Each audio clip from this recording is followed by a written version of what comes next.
That means if you do a crime, no matter what the time says should be allotted for the crime, they should be able to give you whatever they want to. No, that's not correct. The crime and the time needs to be equal. Someone do this crime, they need the time that is equal to that crime.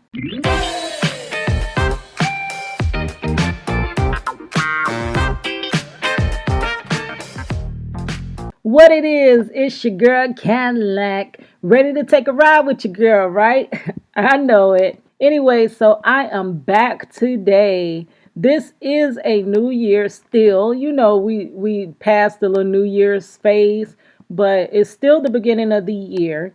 And there are some things that I said that I was going to do. So this is me trying to catch up. You can tell by the voiceover that the camera is just not feeling it today. So we're going to do this like just the voice, the audio. But I know you're still rocking with me, so we're just going to go on through it. So what it is I said that I was going to go back to everything that I started, because I start a lot of projects. I start doing a lot of things, and then I get sidetracked. So this is one of the videos that I did have set up for last year to end up releasing. But shortly after, I got way behind on schedule, and then Vlogmas came, and I was all engulfed in Vlogmas and stuff. So I kind of got sidetracked with that. And after Vlogmas, I was almost like I just wanted to start anew, because of that New Year's thing. And I had all these other ideas. Like, I have too many ideas that hit me from every which way. I can't even sleep sometimes. I got so many ideas. And there is no possible way in the world for me to ever act on every idea I have. So this was a video idea that I had. And it is actually back from, I believe it is August. Yes, it is from August. That's a while, but it's still news. Back in August, they had this event called, well, actually, it was going on like all over. Like, everybody had their own designated place that they would do it. But at a certain time, we all were going to ring the bell for justice, so that justice, the bells ringing for justice, can be heard all over the United States. So what ended up happening, I attended one that was at the Seminole County Courthouse. And I went, it was just so touching. We had our bells, like they passed out bells. I went and bought my own personally from Michael's, because I'm like, didn't know that they were going to give you bells, but they gave us specially decorated like bells and stuff. And we got together, some of the legislative talk, and gave their little perspectives. It was crazy because they had some of the community talk, and several of the guys that got up and talked and told their story were actually incarcerated in the same facility that Marchello was incarcerated for 6 years. He spent 6 years in that facility. And to hear those stories, and to just know that it's not just, the one person that's telling these stories. This is a lot of people telling the same story. And when multiple people tell the same story, it starts to gain credibility. And these are people that have gotten out and they've moved on with their life and stuff like that. So they don't have any reason to go back and tell untruths when they're already out of that system. But what they're doing is they're trying to reach back and help other individuals that are still there, still in the trenches, in the facilities and stuff. So it was crazy. I seen a lot of familiar faces just from seeing them at visitation. But this day we were to get together after everybody spoke. Then they had a prayer, and at the certain time, we all rung our bells. Oh my gosh, that had me so emotional. I came that day. I knew I had to be there. I don't know. It was something just touching on my heart that, Kitty, you need to be at this. This is the type of thing that you need to be at. This embodies everything that Project Reach the World was, me and my artwork, and trying to get people to understand that the justice system really ain't just. In the legal system, everything that happens in it is not always legal. And I felt like I've just been one squeaky wheel that people can ignore and have ignored. And it's other people. Like it really opened me up to where, oh my gosh, other people are also like demanding justice now. And you know that when you get change, you usually get change when it's many people together. Sometimes you don't get change when it's one person. You don't change a lot as one person. So just me with my paintbrush and me with my microphone or my pencil and my little crazy hairstyles, they didn't do too much. It was just people kind of looking at me. Yeah, she looks kind of crazy. She can draw, but what, whatever. And they never quite caught the reason why I was doing this. So I said, this is my event. And I got together these poster boards and I decorated it with like all the things that I have done to try to bring Marchello's story to the forefront and to also speak about the things that are happening within the system that average people, they just don't know, because this is like a hidden culture or something. I don't even know the right word to use, but it's so hidden that the average person does not know unless you have a loved one that is in the criminal justice system, or if you yourself are there. So I compiled a board to just hold up. I spent all night trying to print the stuff, gather all the stuff, like go through all my multitude of images that I have from years ago, because I did start this project in 2006, and assembling the boards. Then I had my daughter, Money.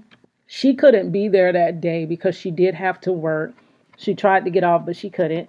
So she decorated and assembled a board as well. My nephew is holding her board. So we get out the car, we come up, and we just start hearing all these different testimonies and stuff. And it was so like moving. So what happened was the after we rung the bell and everybody, dispersed and left and this and that, it was somebody that was kind of looking at me, a guy with a camera.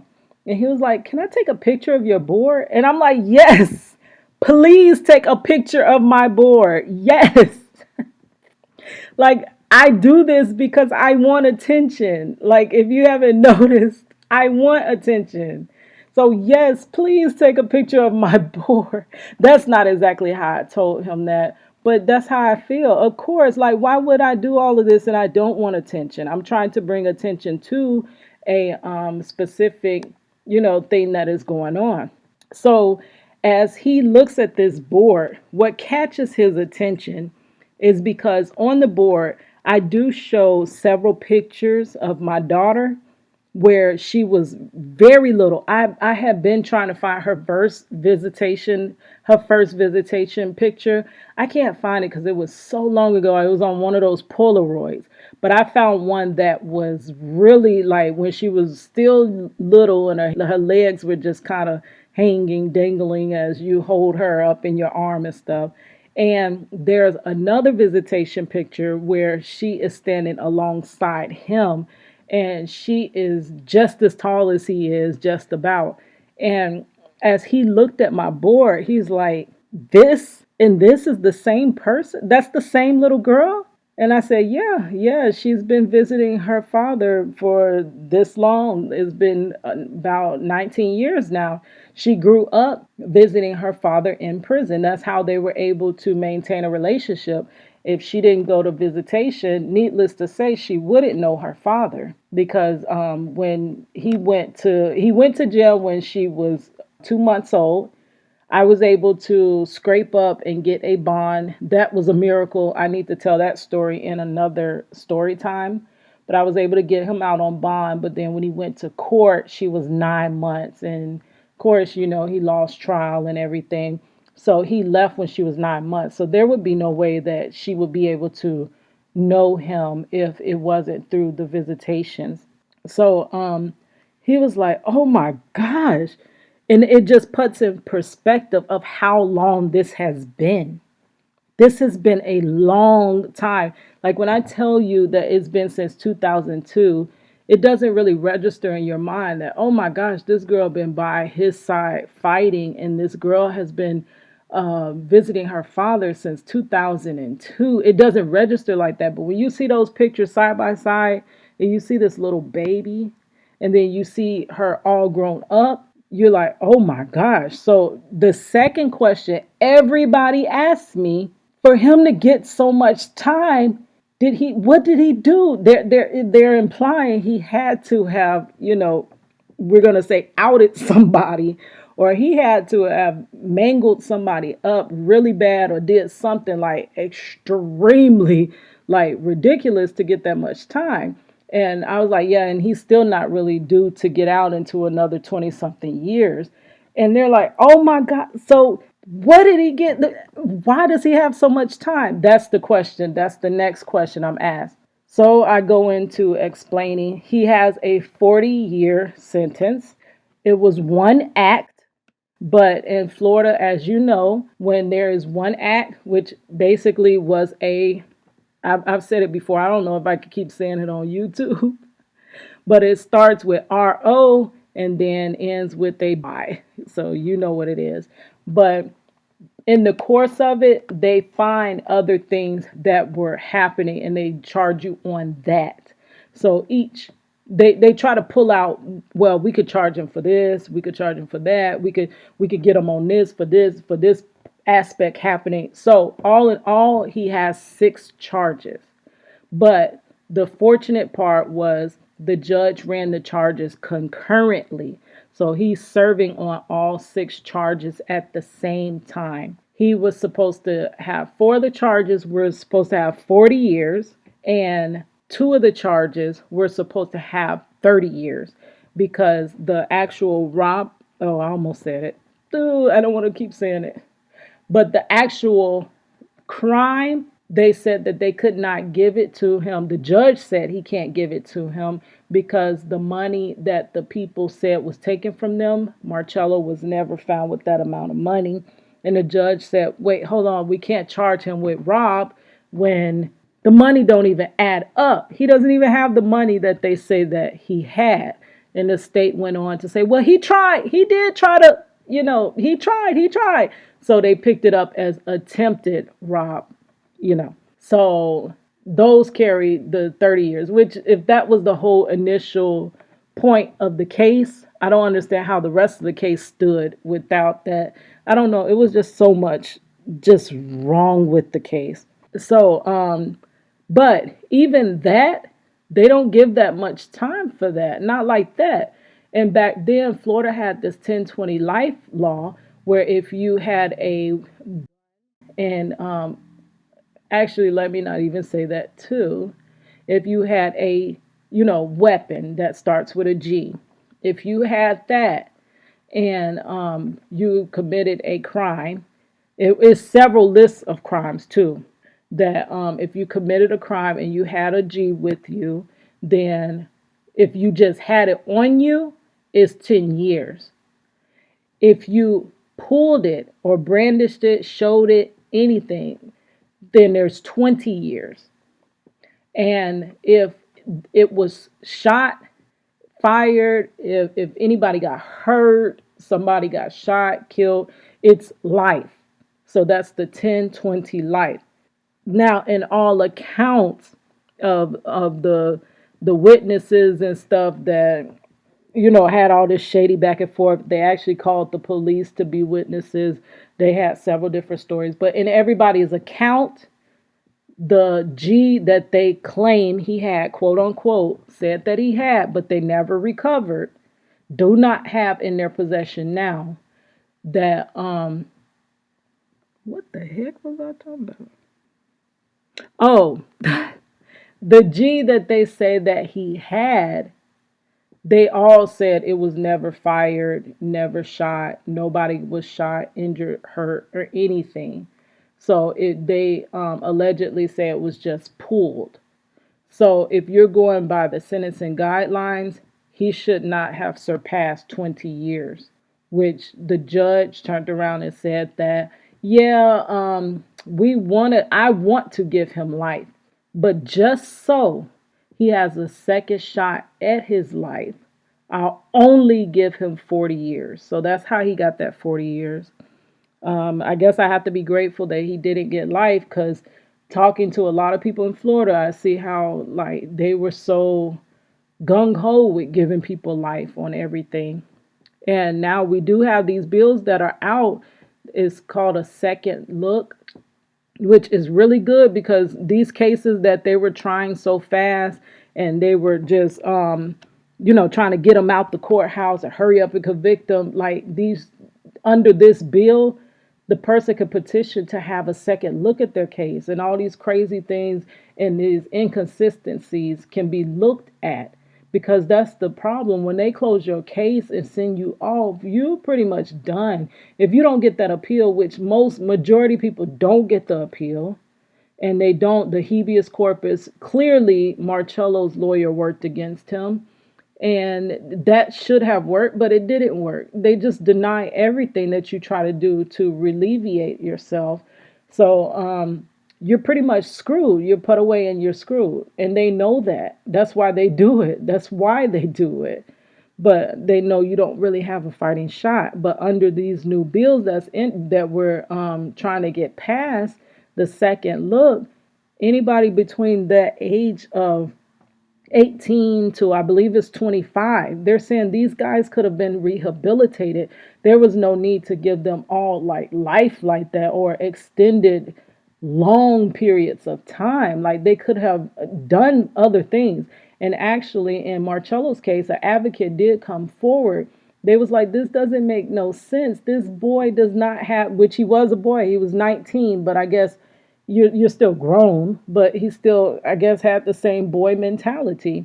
But they was like, he doesn't have any priors. Like, this doesn't make sense. Who jumps out and does this, and they don't have any like record working up to, doing this. So there was like, he should just get 9 months of boot camp, and you know what I'm saying? But the judge was like, no, we're not going to go for that, because if Marcello wasn't stopped, this guys would have been killed. And I'm like, how did you escalate it to killed and they weren't even shot, hurt? You haven't even proved I honestly don't even believe a robbery took place. Oh shoot, I ain't even supposed to say that. R word took place that ends with a Y. That R word. I don't believe it took place. I honestly don't. Their evidence does not show that's what was happening at all. They have nothing to back a blank happening. These guys just jumped, oh, he tried to rob us. But where's the evidence showing that he tried to rob them? The money didn't even add up that they said he took.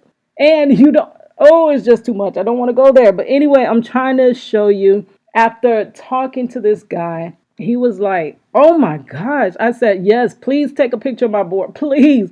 I've been trying to get this story out. And he's like, well, I guess I kept rambling on. I've been going to everybody. I've been trying to go to newspapers, this place. He said, look, I'm a journalist. And I think I continued on for a second. He was like, I'm a crime journalist. Just look, I'm interested. I want to try to do a story about this. And I said, what? Like, it was a fountain out in front of the courthouse. And I always want to make an analogy. I was like, do you know? And he was like, I can't promise you nothing. I can't promise you nothing. I said, no, you can't promise me nothing, but you know what you just gave me? You gave me a little piece of hope. That's all I need, is a little tiny piece of hope to keep going and keep fighting. I said, that's like that fountain over there. If you just give me a little drop of water out that fountain, you just gave me a piece of that little drop symbolizes the small amount of hope you gave me. But look at that fountain. Look how magnificent it is. It flows to more, just that one drop. And he's like, I don't know. I think I just took off. And he was so intrigued. He took down some notes. And this is the article that he did right after talking to me. Of course, it wasn't all about me and Marcello's story. It was about all of us that day. But they ended up having me on the front page. And here I am. I'm pictured with my nephew and myself holding my board, and my nephew is holding my daughter's board. Okay, we're going to read. Keita Dixon arrived with her nephew Isaiah at the Seminole County Criminal Justice Center on Saturday afternoon with two boards telling the story of Marchello Jackson, Dixon's husband, who has been in jail since 2002 on armed robbery charges, among other related crimes. She and dozens of others gathered at the 2020 National Day for Freedom and Justice in front of the Sanford Courthouse at 4 p.m., rang black cowbells that echoed across the parking lot. An action done to show solidarity with the millions of inmates locked up in prisons and jails across the country and to speak out against mass incarceration. Okay, and then it goes into a quote I said. Quote, this really intrigued me because for years, no one I saw was really talking about mass incarceration. There was nowhere to go. And Dixon said, that closes the quote. Dixon, who said Jackson was tried unfairly and was represented by lawyers who did not have the resources to properly mount a defense in his case, which is true. But then that actually pertains to the appeal lawyer. The initial public defender, he claimed to not have funds, but that man, he wasn't even trying to work for us at all, for Marchello. Okay, back into it.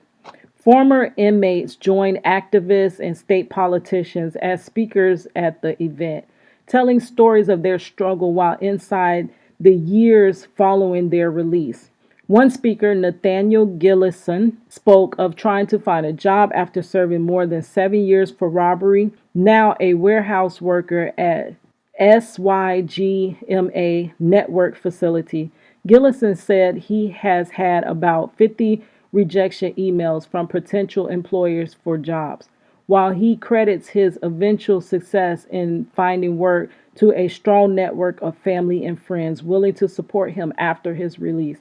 He said others aren't as lucky. It goes into his quote. All it was for me was the decision to say, this is what I want and this is the direction I'm going. Close quote. He said, then there's another quote. Not everybody can make a sound decision when they don't have a car, when they don't have the home to go to. Close quote. Organized by Florida Cares Charity, the event was part of a nationwide action with similar demonstrations organized by the nonprofit in several cities around Florida. The Black Bells are a call to action, especially in the wake of the pandemic, which has ravaged prison systems as inmates aren't properly socially distancing and often don't have access to proper protection like face masks, says Danielle Wallace, a vice president at Florida Cares Charity. As of Saturday, 15,300 inmates locked up in the Florida prison system have tested positive for the novel virus, with 81 deaths, according to the Florida Department of Corrections. Another 2,389 correction workers have tested positive for the virus. Quote, if the game time bill had passed this year, many people would have gone home. This was 2020. They had just introduced these game time bills that we're trying to do now again, and session had closed and they wouldn't pass anything, and then the pandemic hit. Like, they should have passed it. Many people could have went home. That's just me putting my whole 2 cents in. So please look at last year and please make a better sound decision this year, because it's still time to change something. We would have room for social distancing in there, said Wallace, referring to the bill filed by Democratic State Senator Randolph Bracy in the 2020 session. It would have allowed inmates to be released on good behavior after serving 65% of their sentence. As you do know, I'm plugging this as well. Florida has one of the highest. You're going to do the most time of other states. Most states. There's a couple of other states. We have 85% game time. You're going to do most of your time here in Florida. Whereas other states, they have the 65. That's what we're pushing for. There's the second look bill that I was explaining to you that is out now that we're trying to get pushed, in there.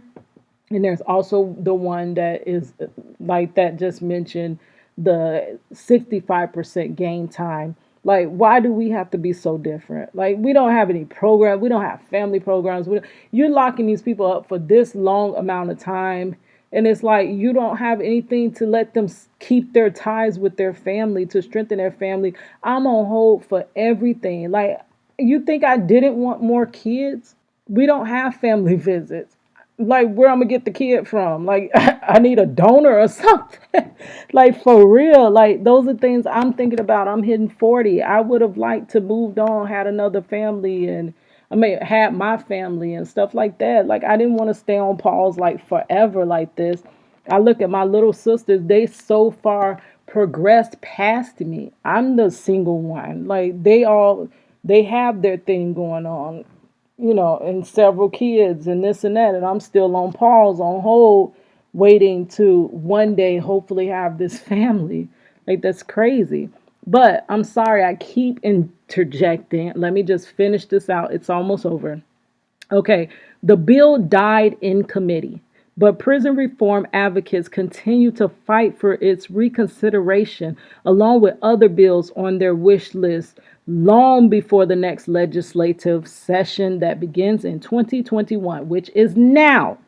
One such advocate is Paul Heroux. I'm going to spell it out because I don't know how to pronounce it. Heroux, a Florida Cares charity organizer who spoke at the bell ringing, bringing with him a cast iron skillet. Oh, I remember him. Oh, that was so touching. A cast iron skillet and a framing hammer to strike it. After serving a 5-year sentence, Heroux spent his time finding ways to support prison reform. Voting is a small part of what you can do. Quote, that's his quote, said Heroux, who added this year will be the first time he has been able to cast a ballot since he lost his voting rights after going to jail. Another quote, for the last 10 years, I have always found a job to do. I have always found a march to march in. Yes, man. All of us, we just need to take what you got, sign up, show up, and do what you can do. Yes, close quote. And for Dixon, who hopes to continue telling the story of Jackson's incarceration, her ultimate goal is to someday reunite him outside of the prison with their daughter, who is now 19. Then it's another quote that I made. Even if he did the crime, she said, there's no reason for him to be there that long. Close quote. And the explanation behind that, even if he did the crime, because I fought for his innocence for so long. And it's always holes being poked in it. Well, well, then this shouldn't have happened, and they couldn't have did this if this, and it's been challenging trying to prove innocence. So let's clear that off the table. Let's say he wasn't innocent of the crime that they are charging him with under the sentencing guidelines. They still surpassed all of that. They still went against his civil rights. They sentenced him way past what he should have been, even if he committed the crime. So my stance on that means if you do a crime, no matter what the time says should be allotted for the crime, they should be able to give you whatever they want to. No, that's not correct. The crime and the time needs to be equal. Someone do this crime, they need the time that is equal to that crime. So that is my new stance. Because at this point, he done did more time than, whether he did it or didn't do it, He served enough time. That's what that comment was supposed to mean. I don't know how it reads or how other people may perceive it. I still believe his innocence. He still maintains his innocence. But even if he did the crime of R ending with Y, 19 years is enough. You see where the other guy got 7 years? Like, come on now, that would have been sufficient. That still would have gave us time to. He could have been here for my daughter's, second half of adolescence, raising her and stuff. He's missed all of that, and you still think it's just for him to still be there? Nobody was shot, killed, hurt, nothing. And it's still just for Marchello to rot in this prison? All right, I'm out. This is getting long. I made too many mistakes, so I'm going to have to do some editing. Dang. All right, guys. It's your girl, Cadillac. Oh, yeah, and let me read the little part at the bottom about this reporter. He looked very young, somewhere around my daughter's age, probably a little bit older. But that day, he was like an angel that was there to actually, it's just crazy. But his name is Cristobal Reyes. He's with the Orlando Sentinel. Cristobal Reyes is a journalist on the Orlando Sentinel's justice and safety team covering crime, law enforcement, the justice system, and breaking news. A graduate of the University of Central Florida, he presently worked for the Palatka Daily News. I'm sorry, he previously worked for the Palatka Daily News. Yes, that day. And he also went on to say he would possibly want to do another article about Marchello, but at this moment he's kind of really, really busy, and I'm not going to poke. But me, I'm going to get some stuff together. Maybe I need to make a few more impacts and stuff. And me and my team, we're kind of digging into Marchello's case and transcripts, trying to find out certain things. We haven't, we're doing some research right now. And possibly once I get that research all compiled together, which we don't know how fast that would be, then we may be wanting to reach out again for, that second article when it's both on his time and my time. But yeah, I just wanted to share that with y'all. I'm going to tell you to never lose hope. And it sounds crazy coming from me because I sometimes sound hopeless, and I teeter back and forth. I always say that I teeter back and forth. But the thing is, I still have hope. I don't have as much hope as I had when this situation first started. And I was a young girl full of hope, believing 100% in the justice system. This just mistake happened, and it's crazy. I had so much hope. I just knew it was a matter of time. But after going out there fighting the battle that I fought for all these years, my hope started disintegrating, and door after door shutting in my face, nobody listening, can't get my story past, well, his story, but it's now my story too, because he's doing time in there, I'm doing time out here.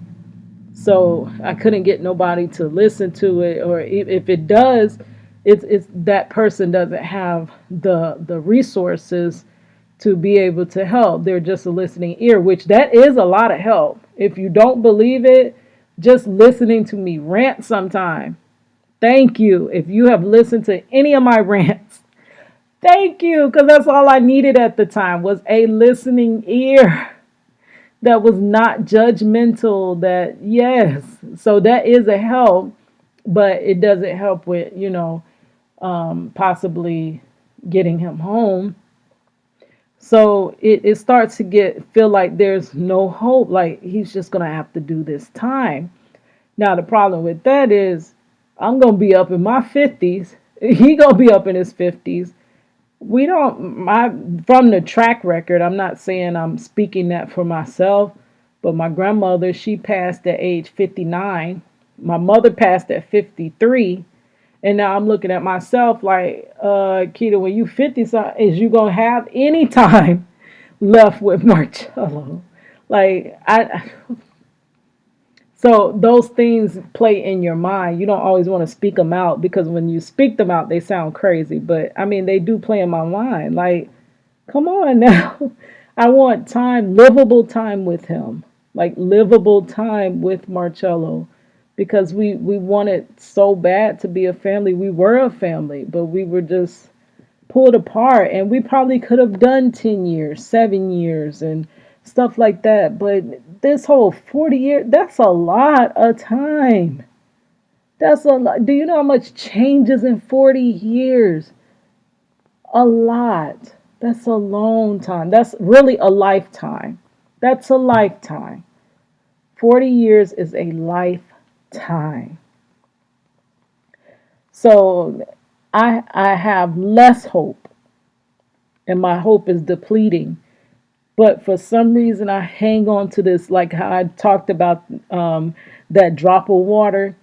I have that much hope. It's like I can't completely get rid of all hope that I have. I still have that droplet. And with that droplet, it picks me back up once I fall down and be like, well, this ain't gonna never end. This ain't gonna I don't have no money. I don't have nobody that's listening. I don't know where to go. Anytime I get to that point, I lay down, I go into like my shell of depression, and all of a sudden I come out. That's that droplet of hope. And I got a new brilliant idea that's gonna further it along. And I get on that idea, and we keep fighting because though the hope is not plentiful like it was when it started, by me having that small droplet of hope, it doesn't leave me. It keeps me fighting for them, even when I'm all tired out. It's like sparring. When you've been in the ring sparring for a minute, you come in with all your punches and kicks and stuff. But when you've been sparring for a minute, you're winded. You need a break. You start to not even think straight. You're not ducking the things you should have ducked or dodging what you should have dodged. You like it's crazy. So I need that break.